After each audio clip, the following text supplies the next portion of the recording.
Namaste, Pranam, Gita Dhyanam. Om Parthaya Pratibodhitam Bhagavata Narayanena Swayam Vyasena Gratitam Purana Munina Madhye Mahabharatam Advaitam Ritavarshinim Bhagavatim Ashtadashadhyayinim Ambatva Manusandadhami Bhagavad Gite Bhavatveshinim. Oh Bhagavad Gita, with which Lord Narayana himself gave enlightenment to Arjuna.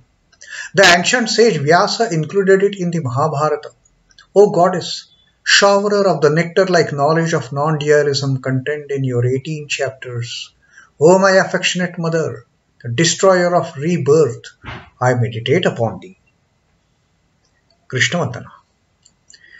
Vasudeva Sutam Devam Kansachanura Mardanam Devaki Paramanandam Krishnam Vande Jagadgurum. Son of Vasudeva, the slayer of Kansa and Chanur, extreme delight for Mother Devaki, O Lord Krishna, the supreme teacher of the universe, my salutations to you.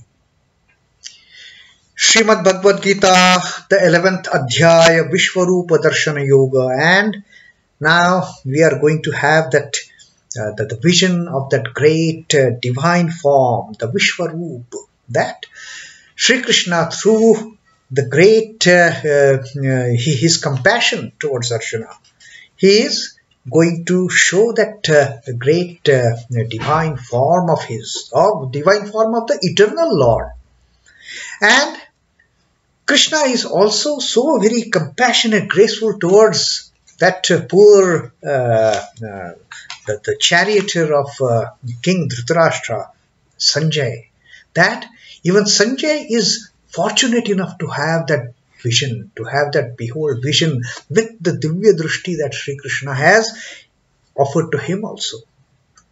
Now, Sanjay having seen that celestial form of the Lord, having seen that divine form of the Lord, he has started explaining it to King Dhritarashtra, who is keen to know what all is happening there on the battlefield of Kurukshetra between his sons and Pandava's sons.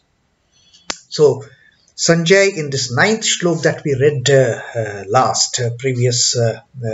during previous reading, he is now narrating Ishvara's cosmic form. He is narrating the Vishwarupa of the great Lord. Eva muktva tato rajan mahayogeshvaro harihi. Having said so to Arjuna that I am going to give you a special, a very highly developed, a divine sight to hold that vision of the cosmic form, which is not possible for these physical eyes. Saying these words, that Mahayogeshwara, that great magician, that great Lord, supreme Lord of the supreme yoga, Hari, that Hari, he exhibited, he showed, Darshayamasa Parthaya Paramam Rupam Aishwaram. He showed to Partha, he showed to Arjuna that grand cosmic form of his, which is filled with divine splendors, which is filled with divine Aishwarya, which is the supreme form. So that is what Sanjay is narrating to Dhritarashtra. Now, Sanjay he's seeing that form, now the divine form of the Lord. And Sanjay is explaining all that he has seen to Dhritarashtra. So in this 10th shloka now, Sanjay actually he is explaining what he is seeing there with the divine vision imparted to him, with the divine sight that has been imparted to him, with Divya Chakshu that have also been imparted to Sanjay. Just listen to this wonderful description.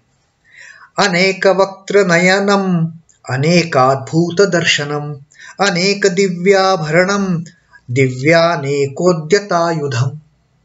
What all this is all? Now Sanjay has seen all these things. Aneka-vaktra-nayanam. Aneka-vaktra-nayanam is, vaktra is mouth. Nayanam is eyes. With innumerable mouths and eyes. That is what the glorious divine form that Sri Krishna has exhibited. That form has innumerable mouths, innumerable eyes. Aneka-vaktra-nayanam. And not only just innumerable mouths and eyes, but aneka-divyābharaṇaṁ. There are so many wonderful, marvelous, magnificent sights within that form. That is what Sanjay is telling.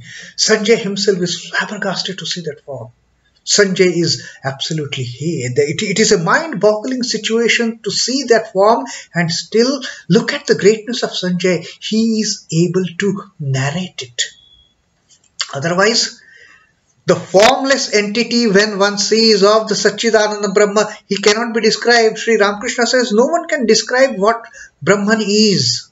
But when that Brahman has taken that form, when Brahman has taken that universal form, that cosmic form, that Vishwarupa, Sanjay is so great a devotee.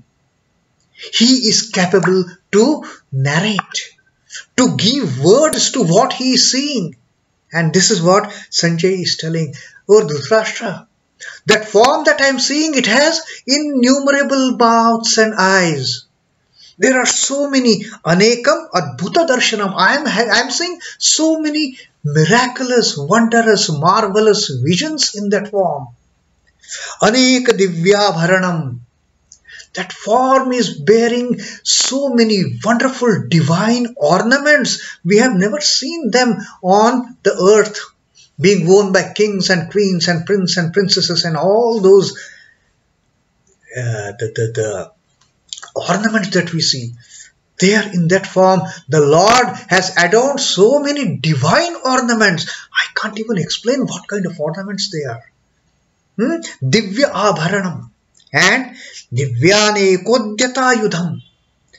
Divyan etat aneka-vaktra-nayanam. Even the weapons that the Lord is holding, even the weapons that the Lord is holding, they are so divine, and it is not that he is just holding those weapons. They are, the weapons are udyata. They are uplifted, ready to strike, ready to hit. It is not that if a God is holding a mace, a gada, he is just standing there with his hand on his gada and gada is pointed to the ground. No, it is all the weapons are udyata. They are all uplifted, almost ready to strike, ready to hit. Lord is holding all those divine weapons. The weapons that we haven't even seen them. They are so divine. They are so unique. There is the entire thing in this form, in this cosmic body of the Lord that I am seeing. Everything is mind-boggling. Everything is divine. It has no equal to compare with anything on this earthly splendor. That is the divine splendor. That is the divine glory of the Lord. This is what Sanjay has narrated on on these few things that he has seen at the first sight. Innumerable mouths, innumerable eyes, and innumerable marvelous visions, the wonderful visions that Sanjay saw in that cosmic form. The mighty and the divine ornaments that he has seen the Lord is worn. The Lord has adorned so many wonderful ornaments. We only know of the rings and the necklaces and those things. But the Lord, there is no dearth of ornaments, the kind of ornaments that Lord is wearing. Then the weapons that Lord is holding, not just holding for the sake of holding the weapons, but they are uplifted, ready to strike anytime, any moment. Lord is not merciful on that front. The weapon can hit anybody. The weapon can hit the wrongdoers. The weapon can, those divine weapons which we have never seen even. That is what Sanjay now has explained to Dhritarashtra of the first sight that he has had of the cosmic form of the Lord. With many mouths and eyes, with many marvelous sights, with many divine ornaments, with many divine weapons uplifted. Weapons all just ready to give a strike to the wrongdoer. The entire universe is his manifest body. His mouths and eyes are therefore countless. This entire universe is his. I mean, you just imagine if the Lord is residing in all of us, he is exhibiting all these mouths and eyes that all the beings that are there having. Not only human beings, all the beings for that matter. All the kingdoms for that matter, the plant kingdom, the animal kingdom. Now, here he is talking about mouths and eyes, so it must be the animal kingdom. But the animal kingdom again, the human kingdom again, we know is pertaining to the earth. Now just imagine if the mouths and eyes of all these individual creatures are brought together, what would be this sight like? So Sanjay is not able to just count any of those mouths and eyes, and he just says aneka-vaktra-nayanam. Innumerable are the mouths and the eyes, because ultimately Lord is dwelling in each and every being. So he has to, in the cosmic form, in that cosmic body of the Lord, there would be the mouths and eyes of each and every being in this creation. Then such happenings have to be admired as marvelous to look at. We can't even imagine. We can't imagine all the things that are happening in this creation. We can only perceive this creation with the limited senses that we have. If we have had a sixth sense, maybe, we could have perceived the world in a different manner. We could have perceived a world in a different dimension. Today we can only see three dimensions, the length, breadth and the depth, isn't it? Tomorrow, suppose Lord grants us another sense. We may perceive some other dimension, and then the whole world will look totally different. In that new dimension, maybe we ourselves will look so different to us. Not with these bodies of 2 eyes and 2 ears and 1 nose and 1 mouth and 1 head and 2 arms, 2 legs, 2 hands. No. Maybe. We don't know. Maybe there are innumerable arms with us, but we are not capable of seeing them. We are just seeing through our 5 senses. So like Lord said, when you get that divya chakshu, my God, what all we can see. And that is what Sanjay is seeing. Sanjay is explaining that aneka-vaktra-nayanam I am having. I am having so many marvelous visions within this one universal, celestial, eternal body of the Lord. The attractive and lovely forms all over nature, adorned with magnificent decorations, appear as if decked with divine ornaments. Whatever beautiful things we see in the universe or we cannot see, they are all exhibited in that divine form of the Lord as divine ornaments, aneka-divyābharaṇaṁ. And then the divine designs and happenings are inevitable. What is all going on there in that divine form? It is beyond our miniature comprehension. It is beyond our limited comprehension. And with the Divya Chakshu, everything has got revealed now. Sanjay is also the beneficiary to that vision, and he is narrating everything to Dhritarashtra now. Nothing can resist God's plans and execution. The uplifted divine weapons reveal him as the Almighty. Yes, he is not holding the weapons just for holding sake. He has a bow and the arrows with him, but it is not that he is holding the bow like this. He is holding the bow right in one of his hands, one of his innumerable hands maybe. The bow is, the arrow is very much on the bow. Lord can shoot the arrow any moment. The arrow is not just in that, in that sack which is the container of the arrows held at his back. No, he has taken down the arrow. His arrow is on the bow, about to strike. So that's what Sanjay says.